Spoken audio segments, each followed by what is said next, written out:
German soldier Hans Müller was convinced he had seen a ghost. It was July 1942, near Stalingrad, when his panzer unit witnessed something impossible. A Soviet aircraft had plunged through a curtain of anti-aircraft fire that should have destroyed any known flying machine. Not only did it survive, it kept attacking. Müller would later describe in his diary, it was like throwing stones at an iron dragon.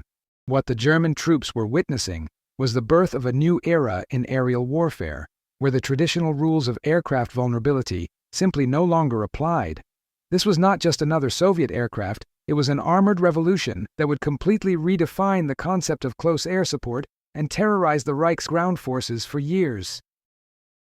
When Sergei Ilyushin began designing his ground attack aircraft in 1938, he faced a fundamental dilemma that had plagued military designers for decades: how to create a machine that could fly low, attack with precision, and survive the hell of ground fire. The traditional solution was speed, flying too fast to be hit. Ilyushin chose the opposite path. If the aircraft was inevitably going to be hit, then it should be built to absorb damage that would destroy any other flying machine. The result was a revolutionary design decision that would shock the military world. Instead of a conventional aluminum fuselage, the IL-2 would be built around a steel, armored bathtub, weighing 1,540 pounds, heavier than many automobiles of the time. This armor was not just an addition, it was the very structure of the aircraft, integrating protection and function in a way never before attempted in military aviation.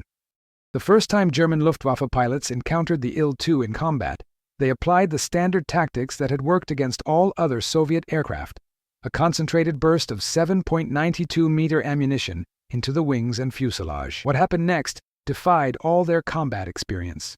The bullets simply ricocheted off the armor, like hail on a metal roof. German pilot Hauptmann Klaus Neumann reported in his mission debrief, "I fired 200 rounds directly into the Ivan's fuselage. I saw the bullets hit, but the aircraft kept flying as if nothing had happened." The Il-2 not only resisted attacks, it returned fire with its two 23mm cannons and two 7.62mm machine guns, creating a situation where the hunter quickly became the hunted. This role reversal forced the Luftwaffe to completely rethink its interception tactics, developing new techniques that required multiple aircraft attacking simultaneously from different angles. The true terror of the Il-2, however, manifested when it fulfilled its primary mission: destroying ground targets. Equipped with up to 1,120 pounds of bombs, unguided rockets, and armor-piercing ammunition, each Sturmovik was essentially a flying artillery piece that could appear anywhere on the battlefield. Obergefreiter Friedrich Weber, a radio operator for a Panzer IV, described the horror of an Il-2 attack. "First you heard the roar of the engine, then you saw the shadow passing over you. In seconds, tanks around you exploded like tin cans. There was nowhere to hide. The precision of the attacks was devastating. Il-2 pilots were trained to fly at altitudes of just 150-300 feet, allowing them to identify and attack individual targets with a precision that conventional artillery could not match. This capability transformed the Il-2 into a psychological as well as a physical weapon." The mass production of the Il-2 revealed another shocking dimension of Soviet strategy that German forces had not anticipated. While the Luftwaffe struggled to replace its lost aircraft due to production complexity and material shortages, Soviet factories produced Il-2s on an unprecedented industrial scale. Ilyushin's factory in Kuibyshev operated 24 hours a day, with workers, many of them women and teenagers, producing one aircraft every 15 minutes at the peak of production. This production rate meant that for every Il-2 shot down, two new ones appeared to replace it. German General Heinz Guderian bitterly observed, "We are not just fighting Soviet pilots, we are fighting the entire industrial capacity of the Soviet Union transformed into armored flying machines." This realization marked a crucial psychological turning point for many German commanders. The impact of the Il-2 on German armored operations was particularly devastating due to a specific technical innovation: the PTAB anti-tank bombs. Each Il-2 could carry up to 192 of these small 2.5-pound bombs, specifically designed to penetrate the top armor of tanks, traditionally the weakest point of any armored vehicle. During the Battle of Kursk in July 1943, a single formation of Il-2s destroyed 70 German tanks in one attack, including several of the new Panthers that were considered practically invulnerable. Oberst Hans von Luck, commander of a panzer division, described the attack. "In 15 minutes, we lost more tanks than in a week of ground combat. It was as if the sky itself was raining death upon our heads." This ability to neutralize entire armored formations forced the Germans to fundamentally rethink their tactics of force concentration.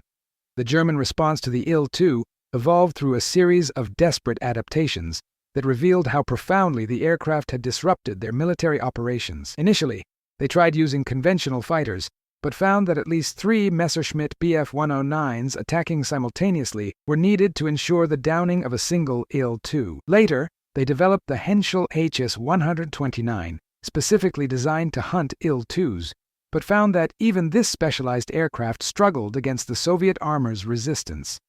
The most effective solution turned out to be the use of 88mm anti-aircraft guns, but this required ground troops to carry heavy artillery specifically to defend against a single aircraft, a luxury few units could afford.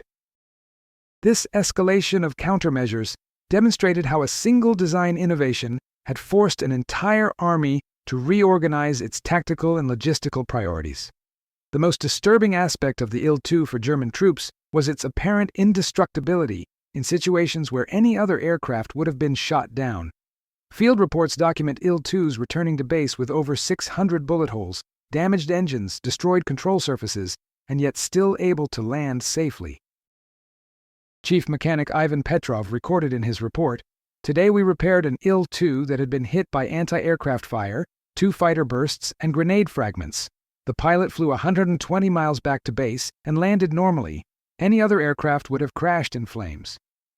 This supernatural resilience created an aura of invincibility around the IL-2 that spread among both Soviet and German troops. For the Soviets, it represented proof of the superiority of their design and determination. For the Germans, it symbolized a fundamental shift in the rules of war that they could not fully comprehend. The evolution of the IL-2 during the war demonstrated how the pressure of combat could accelerate technical innovations in unexpected ways. The initial single-seat version was quickly replaced by a 2-seat variant when it was discovered that a rear gunner drastically increased the chances of survival against German fighters. Field modifications included additional armor, new types of ammunition, and even improvised rocket launchers that transformed each aircraft into a unique weapon platform. Soviet Colonel Mikhail Gromov observed, "Every IL-2 that returned from combat taught us something new about how to improve the next one." This continuous adaptability meant that German countermeasures were always one step behind Soviet improvements, creating a cycle of innovation that consistently favored the side that controlled production and development. The psychological dimension of aerial warfare was permanently altered by the presence of the IL-2 on the battlefields. German soldiers developed a specific form of anxiety known as Sturmovik Angst, the constant fear of air attacks that could appear at any moment without warning. Unlike conventional bombers, which attacked strategic targets and could be predicted, the IL-2 hunted targets of opportunity, suddenly appearing to destroy a single tank, truck, or artillery position before disappearing again. Soldier Kurt Hoffmann's diary reveals, "We can no longer sleep properly. Even when there are no IL-2s in the sky, we keep hearing the sound of their engines. It's as if they are always there, waiting for the right moment to strike." This constant psychological warfare eroded the morale of German troops in a way no previous weapon had managed. The true measure of the IL-2's impact can be seen in the fundamental changes it forced upon German military doctrine during the latter years of the war. Units that previously operated in concentrated formations were forced to disperse to minimize damage from air attacks. Supply convoys began traveling only at night or under cloud cover. Artillery positions were constantly relocated to avoid retaliatory strikes. General Erich von Manstein admitted in his memoirs, "The IL-2 forced us to fight a completely different war than the one we had prepared for. Every tactical decision had to consider the possibility of a Sturmovik attack." This forced adaptation consumed resources, time, and energy that could have been directed towards offensive operations, contributing significantly to the shift in the momentum of the war on the Eastern Front.